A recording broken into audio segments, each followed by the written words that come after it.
नमस्कार शिक्षक साथियों।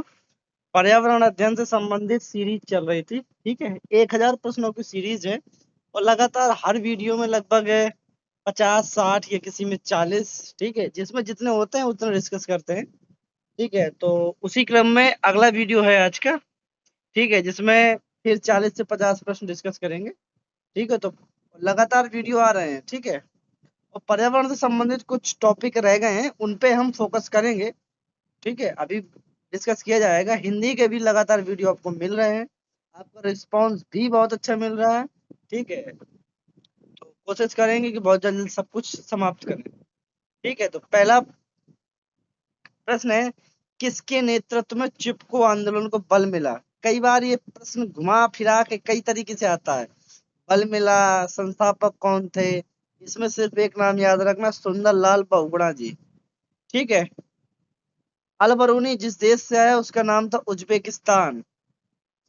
संकटग्रस्त, ठीक है, पादप प्रजाति में तो चंदन है एक संकटग्रस्त जो है, इसमें संकट आ रहा है। ठीक है, भारत में कौन सा जीव मंडल आवास विश्व के जीव मंडल आवासों के लिए है? तो मन्नार की खाड़ी। पश्चिमी घाट के सघन सदाबहार वनों को कहा जाता शोला। शोला वन के नाम से जाना जाता है। ठीक है, यहाँ पे कुछ जैव मंडल रिजर्व भी पाए जाते हैं। तो पश्चिमी घाट में शोला। ठीक है, भूमि भूमि की एक सकरी पट्टी, ठीक है, जो दो बड़े भूखंडों को जोड़ती है तो उसे कहते हैं भूसंधि।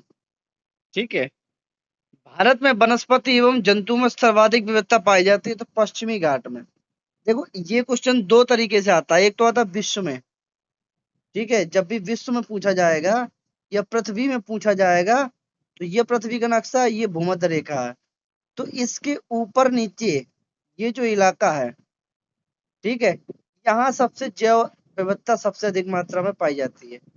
ठीक है, अब बात कर रहा है भारत में, तो भारत का जो नक्शा बनता है, ठीक है, इस तरीके से बनता है। ठीक है, तो ये इधर का जो है, इधर का पूर्वी भाग है। ठीक है, और इधर का पश्चिमी भाग है। ठीक है, तो पश्चिमी घाट में पाई जाती है सबसे अधिक जैव विविधता, पश्चिमी घाट में पाई जाती है। काजीरंगा जो नेशनल पार्क है वो असम में है और एक सींग वाले गैंडे के लिए फेमस है। स्थान, लोक, प्रकृति, इन सब। ठीक है, तो वह स्थान जो किसी, सीधी सी बात है, जो हमारे चारों ओर है, वही पर्यावरण है। घुमा फिरा के पूछेगा, एक उत्तर है पर्यावरण। ठीक है, संसाधन जो किसी क्षेत्र में पाए जाते हैं परंतु उसका उपयोग नहीं किया जा सकता, संभावित संसाधन। सुंदरबन का डेल्टा या सुंदरबन से वन आते हैं, या सुंदरबन कहाँ है? तो ये पश्चिम बंगाल में है, बंगाल की खाड़ी के पास। सिमलीपाल उड़ीसा में पाया जाता है। सिमलीपाल जीवमंडल रिजर्व है। ठीक है, भारत में विभिन्न प्रजातियों के पौधों की कुल जनसंख्या है तो 47,000 है। ठीक है, अप्रोक्स सही है। ठीक है, पश्चिमी घाट में पाई जाने वाले वनस्पति जो सदाहरित, अभी बताया ना कि सबसे ज्यादा जैव विविधता पाई जाती है पश्चिमी घाट में, तो पश्चिमी घाट में पाई जाती है, तो वहाँ ज्यादातर जो पेड़ पौधे हैं वो कैसे हैं? ज्यादातर पेड़ पौधे हैं वो सदाबहार प्रकार के हैं। यातायात, ठीक है, यातायात, भूमिगत सुरंगों, ठीक है, गैरेज, तो स्वास्थ्य के लिए हानिकारक कौन सी गैस है? इन सबसे गैस निकलती है तो वो कार्बन मोनोऑक्साइड। हमने एक क्वेश्चन बताया था कि कार्बन के दो ऑक्साइड है, carbon monoxide, carbon dioxide. Sulphur का एक ऑक्साइड है, सल्फर डाइऑक्साइड। नाइट्रोजन के दो ऑक्साइड है, नाइट्रोजन डाइऑक्साइड। ठीक है, एक है, ऐसे तो है नाइट्रोजन ऑक्साइड। ठीक है, लेकिन एक ये वाला इतना इंपॉर्टेंट नहीं है, ये चारों इंपॉर्टेंट बहुत हैं। ठीक है, कार्बन डाइऑक्साइड जो है वो ग्रीन हाउस के लिए इफेक्टिव है। ठीक है, और ये हमारे सीओ यानी कि कार्बन मोनोऑक्साइड हमारी बॉडी में सबसे जल्दी, यानी कि ब्लड में सबसे जल्दी मिलती है, तो ये हमारे लिए बहुत है हानिकारक है। सल्फर डाइऑक्साइड, तो ये अम्ल वर्षा के लिए उत्तरदायी है। ठीक है, और नाइट्रोजन डाइऑक्साइड यानी कि NO2, ये भी अम्ल वर्षा के लिए उत्तरदायी है। तो ये चार गैसें हैं जो अलग अलग तरीके से हमारे लिए नुकसानदायक होती हैं। भारत में व्यवसायिक ऊर्जा के स्रोत हैं तो कोयला। व्यवसायिक ऊर्जा का मतलब जिससे व्यवसाय चलते हैं या विभिन्न तरीके से इसका व्यापार किया जा रहा है। तो कोयला है, तेल है, प्राकृतिक गैस है, जल ऊर्जा भी आजकल, जल ऊर्जा, पवन ऊर्जा, ये भी काफी ट्रेंड में आ रही है। ठीक है, भारत कोयला के लिए, भूरा कोयला के नाम से पुकारा जाता है, लिग्नाइट। तो भूरा कोयला के लिए लिग्नाइट, ठीक है, लिग्नाइट को बोला जाता है भूरा कोयला। ओजोन छिद्र, ठीक है, ओजोन छिद्र, छिद्र का मतलब ये नहीं है कि छेद हो गया है, छिद्र का मतलब है एक मोटाई में होती है लगभग 20 से लेकर 35 किलोमीटर के आसपास ओजोन की जो लेयर होती है। ठीक है, अब उसमें क्या होता है, मौसम के अनुसार लेयर में थोड़ा बहुत घटती बढ़ती है। ठीक है, क्योंकि 20 से 35 किलोमीटर का रेंज है, बड़ा है। ठीक है, तो क्या होता है कि कभी मौसम कैसा है, कभी कैसा है, तो इसकी मोटाई घटती बढ़ती रहती है। अब ओजोन छिद्र का मतलब ये है कि वहां 20 से भी कम हो गई है मोटाई, वो ओजोन छिद्र है। ओजोन का काम क्या, ओजोन क्या करती है, पराबैंगनी किरणें यानी अल्ट्रावायलेट जो किरणें हैं, जो सूर्य से आती हैं, उसको पृथ्वी में आने से रोकती हैं। धीरे धीरे ओजोन का ह्रास हो रहा है। और ये पृथ्वी है तो इधर जो आर्क आर्कटिक है, ये अंटार्कटिका है, अंटार्कटिका में इधर ओजोन की लेयर पतली हो गई, जिसे हम ओजोन छिद्र के नाम से जानते हैं। ठीक है, ओजोन छिद्र का मतलब है ओजोन लेयर पतली हो गई है। ओजोन, ओजोन के बारे में पूरा टॉपिक डिस्कस किया हो, ओजोन कितने प्रकार की होती है, किससे क्या होता है, सब कुछ डिस्कस किया हुआ चैनल में प्लेलिस्ट में मिल जाएगा, जाके देखिए और एंजॉय करिए। पर्यावरण की आधुनिक समस्या क्या है, तो ओजोन का ह्रास होना, ग्रीन हाउस इफेक्ट और वैश्विक ऊष्मीकरण, जिसे हम आज के जमाने में इंग्लिश में बोलते हैं green house effect. Green house effect क्या है, ग्रीन हाउस इफेक्ट का मतलब है CO2, इसके लिए सबसे जिम्मेदार गैस है CO2। Green house gas effect बहुत इंपॉर्टेंट टॉपिक है। सबसे अगर इफेक्टिव गैस है तो इसमें CO2 है।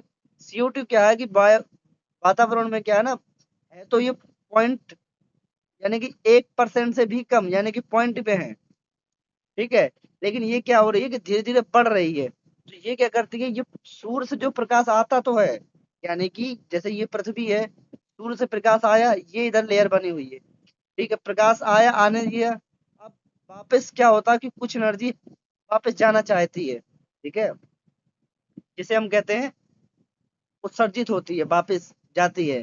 ठीक है, तो क्या होता है कि जाने नहीं देती CO2। ठीक है, ये एक लेयर बना लेती है, जिससे क्या होता है कि टेम्परेचर लगातार बढ़ता जाता है, जिससे क्या होता है कि मौसम में कई तरीके के चेंजेस भी आते हैं। ठीक है, तो सबसे ज्यादा इफेक्टिव गैस है CO2, कार्बन डाइऑक्साइड। पंखुड़ियों के अंदर, फूल के बीच में पतली सी, देखिए पूरा पूरा समझ लेते हैं, इस तरीके से फूल रहता है। ठीक है, ये होता है, इस तरीके से रहता है, और ये इस तरीके से फूल रहता है। इधर अलग से फूल लगे रहते हैं, डंठल। ठीक है, जो हरे रंग के होते हैं उसे कहते हैं पीटल। ठीक है, यानी कि इसे कहते हैं वाह दल, जो हरे रंग के होते हैं। जो कलर्ड होते हैं उसे कहते हैं दल। और ये होता है जो लंबी होते हैं उसे कहते हैं स्त्री केसर। ठीक है, स्त्री केसर। और छोटे छोटे होते हैं, जैसे गुड़हल का आपने देखा होगा, तो बिल्कुल जैसे ये लंबी होती है तो इसी में छोटे छोटे छोटे छोटे ऐसे निकले थे, उसे कहते हैं पुमंग। ठीक है, पतली संरचना जैसे पंखुड़ी के अंदर। ठीक है, पंखुड़ी के अंदर, तो पंखुड़ी के अंदर जो होती है तो वो पराग होते हैं। ठीक है, पंखुड़ी जो इस तरीके से संरचना बनी होती है, इस तरीके से संरचना बनी होती है, ऐसे नीचे। ठीक है, तो इधर इधर से कोई भी पराग कण आता है, वो अंदर जाता है ओवरी में। ठीक है, इस तरीके से चलता है।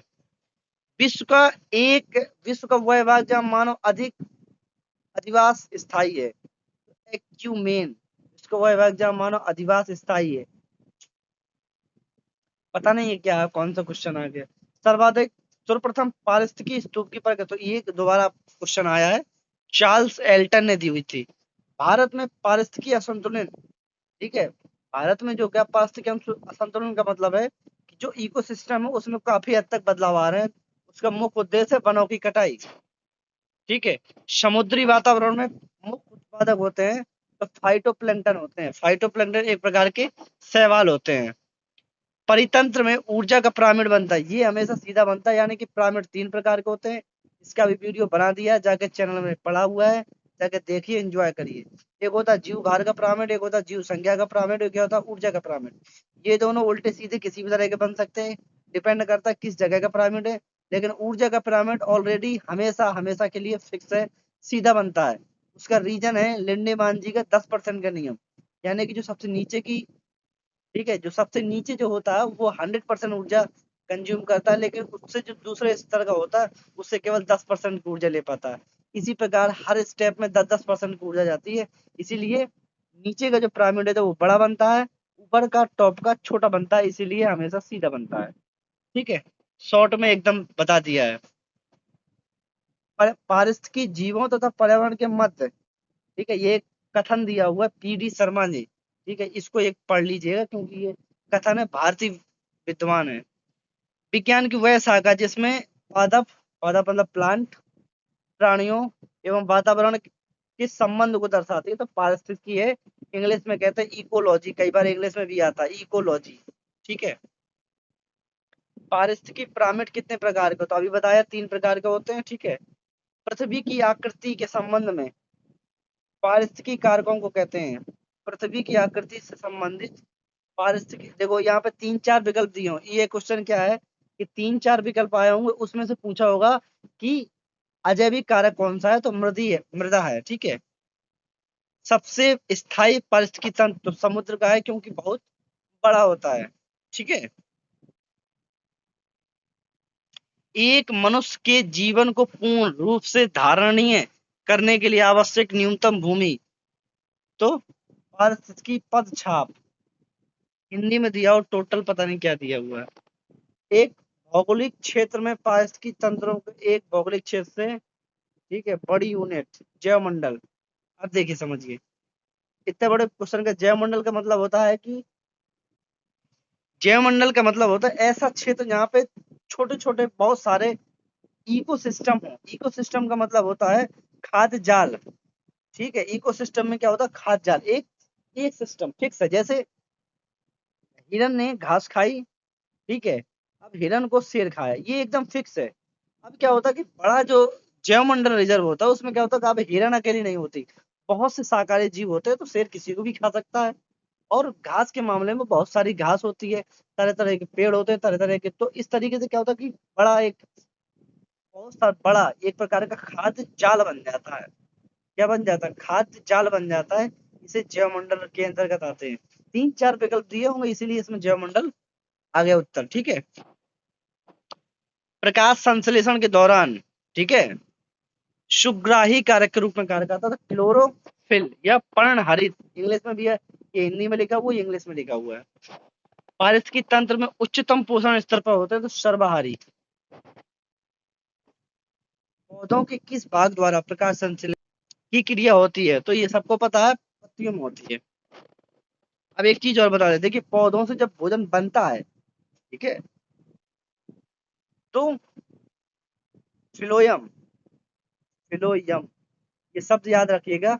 पौधों में जब भोजन बनता है तो फ्लोयम के द्वारा पौधे के अन्य भागों में जाता है, और जड़ जब पानी खींचती है तो जाइलम के थ्रू अन्य भागों में भेजती है। तो जाइलम फ्लोयम ये याद रखिएगा। ठीक है, तो ये याद रखिए। ठीक है, जाइलम से क्या होता है, जाइलम से सीधे याद रखिए कि जल। अब जल कहाँ से आता है, तो जल आता है जड़ों से। ठीक है, यानी कि जड़ से आएगा तो जल आएगा जाइलम के थ्रू, और फ्लोयम के थ्रू भोजन जो बनेगा वो अन्य भागों में जाएगा। तो जाइलम फ्लोयम का कॉन्सेप्ट याद रखिए, पेपर में कई बार पूछा गया है, इसमें नहीं था लेकिन याद आ गया तो बता दिया। ठीक है, तो प्राकृतिक तंत्र का विकास कहलाता है, तो तंत्र की स्वसंतुलन। ठीक है, प्राकृतिक तंत्र का विकास कहलाता है। देखिए अजीब गरीब तरीके के प्रश्न नहीं आते हैं। ठीक है, इस तरीके से प्रश्न नहीं आते हैं। यूपी टेट में एक चीज आप बिल्कुल याद रखिए, यूपी टेट का मतलब होता है फिक्स एंड कॉन्सेप्ट बेस, एकदम फिक्स्ड क्वेश्चन। घुमा फिरा के पूछने का काम यूपी टेट का नहीं है, घुमा फिरा के पूछने का काम सी टेट का है। इतना याद रखिए, सी टेट में कुछ भी प्रिडिक्टेबल नहीं है। कोई नहीं ये कहेगा कि यहाँ से 2 नंबर आएंगे, कि यहाँ से 4 नंबर आएगा, यहाँ से 10 नंबर आएगा। पता चला सी टेट में 150 नंबर का पेपर है, 150 नंबर में वैसे भी 75 नंबर की तो साइड, ठीक है, पेडालॉजी होती है। ठीक है, अब 75 में पता चलो 100 नंबर की पेडोलॉजी आ जाए, अब कोई प्रिडिक्ट नहीं कर सकता। सी टेट में, यूपी टेट में फिक्स है। इस तरह के उल्टे सीधे प्रश्न नहीं आएंगे। ठीक है, प्राकृतिक तंत्र का विकास कहलाता है तंत्र की स्वसंतुलित, ठीक है, पढ़ लीजिए, पता नहीं क्या है। प्रकाश संश्लेषण क्रिया होती है तो हरित लवक में होती है, हरित लवक। अब हरित लवक क्या होते हैं? हरित लवक में भी ग्रेना एक शब्द होता है, ग्रेना में होते हैं, ठीक है। पारिस्थितिकी तंत्र की कौन सी कार्यात्मक इकाई नहीं है? तो स्थिरीकरण। अब यहाँ पे 4 विकल्प दिए होंगे, ठीक है, 4 विकल्प में नहीं पूछा है तो यहाँ पे एक विकल्प जो तत्व था उसका नहीं लिखा हुआ, ठीक है। तो ये चीज कुछ इसमें दिक्कत है, क्योंकि 4 विकल्प वाला सीधे उत्तर लिखा गया है। मृत जीवी जीव किस पर आधारित होती है? मृत जीवी जो पौधे होते हैं तो मृत एवं अपघटित पदार्थों पर या मृत पदार्थों पर निर्भर करते हैं। इनका काम ही है डिकम्पोज करना। शेर, पक्षी, सांप एवं वृक्ष, ठीक है, तो ये सब जैविक कारक हैं, ठीक है। क्या है ये सब जैविक कारक हैं। तो ये हमारे 40 क्वेश्चन हो गए। 40 के साथ साथ कुछ क्वेश्चन जो हमें याद आए वो हमने बता दिए, यानी कि 5 क्वेश्चन और, तो 45 क्वेश्चन का ये सेट हो गया और ये आपका कंप्लीट हो गया। अब शाम को आपको हिंदी का एक वीडियो मिल जाएगा और फिर कल से सुबह आपको इसी प्रश्नों की सीरीज मिलेगी। और जो भी क्वेश्चंस रह गए होंगे, कुछ टॉपिक रह गए हैं, 2-4 टॉपिक रह गए हैं, तो उनको आपको डिस्कस करके पूरा करा दिया जाएगा। तो पर्यावरण पे एकदम आपकी कमांड करा देंगे हम नवंबर तक। एकदम आप खुद से बोलेंगे कि हाँ ये पेपर हम, ये वाला जो 30 नंबर का पोर्शन है इसको हम कर लेंगे, इसमें 20-25 नंबर अब आ लेंगे। ठीक है, तो मिलते हैं नेक्स्ट वीडियो में, तब तक के लिए धन्यवाद। कोशिश करिए वीडियो को शेयर कर दीजिए, ठीक है। बहुत अच्छा रिस्पांस मिल रहा है आप लोगों का, इसके लिए आपका धन्यवाद।